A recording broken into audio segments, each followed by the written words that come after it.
मैं जिस बारे में बात करना चाह रहा हूँ कि वो है कि पेटेंट और जेनेरिक दवा में डिफरेंस क्या है? और साथ में पेटेंट दवा इतनी महँगी क्यों होती है और जेनेरिक दवा इतनी सस्ती क्यों होती है? मैं 3 मेजर रीज़न बताऊँगा जो आपको किसी भी वीडियो में नहीं मिलेगा। पहला है कि जो पेटेंट दवा होती है ना, उसके पीछे कंपनी बहुत रिसर्च में पैसा खर्चा करती है। अब आप कहोगे ये तो सुना हुआ है, लेकिन रिसर्च में पैसा खर्चा करती है, साथ में मार्केटिंग में पैसा खर्चा करती है, लेकिन कोई नया मॉलिक्यूल नहीं खोजती। ये भी बात सच है।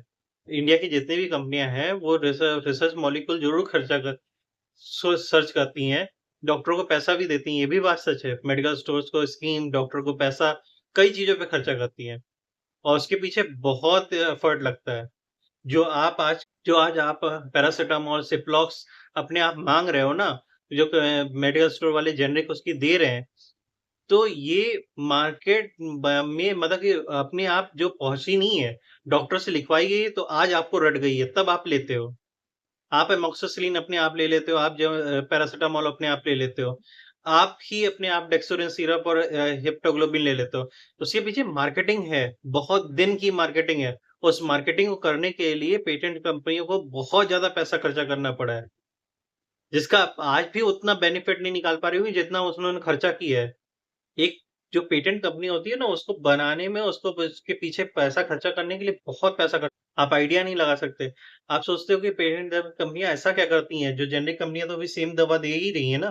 भाई पेटेंट कंपनियाँ जो देती हैं वो क्या कहते हैं उसमें मान लीजिए मैं पैरासिटामॉल बेचता हूँ।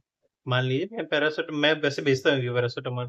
डोलो का भी आता है और पॉल-पॉल का भी आता है और जेनेरिक पैरासिप भी आती है। पैरासिप जेनेरिक है, पेटेंट नहीं तीनों में पैरासिटामॉल है।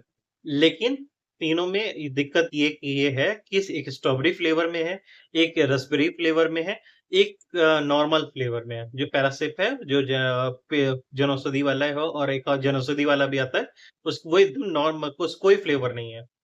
अब ये फ्लेवर डालने के लिए ऐसा नहीं कि कोई भी फ्लेवर बनाया और उसके बाद डाल दिया। ऐसा नहीं कर सकते। फ्लेवर के बाद एक्सपायरी भी मेंटेन रखनी पड़ती है।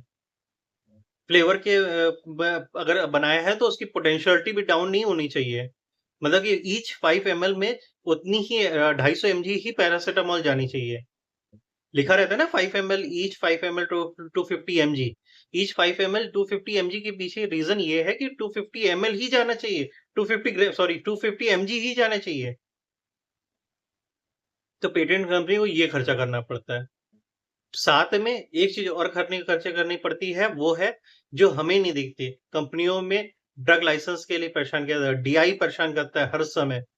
जबकि जेनेरिक कंपनियों की कंपनियों में परेशान नहीं करते। लेकिन जब जो पेटेंट कंपनी होती है ना, जो ब्रांडेड कंपनियाँ हैं, उनके क्या आए दिन डीआई आता रहता है, परेशान करता रहता है। आज ऑडिट हो रहा है, कल किसी और का ऑडिट हो रहा है। ऑडिट के पीछे पैसा लगता है, टाइम लगता है, बहुत ज़्यादा एफर्ट लगता है।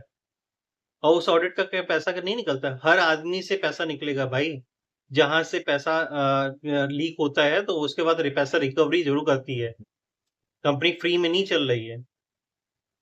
अब मैं कंपनी का इतना सपोर्ट नहीं कर रहा हूँ, लेकिन कंपनी के पीछे इतना खर्चा होता है तो लोगों का कहना आसान हो जाता है ना कि हाँ, कि ये कंपनी वाले इतना लूटते हैं, इतनी महँगी क्यों होती है। दूसरा जेनेरिक कंपनी के पीछे कोई भी खर्च नहीं होता। उन्हें सिर्फ मैन्युफैक्चरिंग करनी है और ट्रांसफर कर देना है।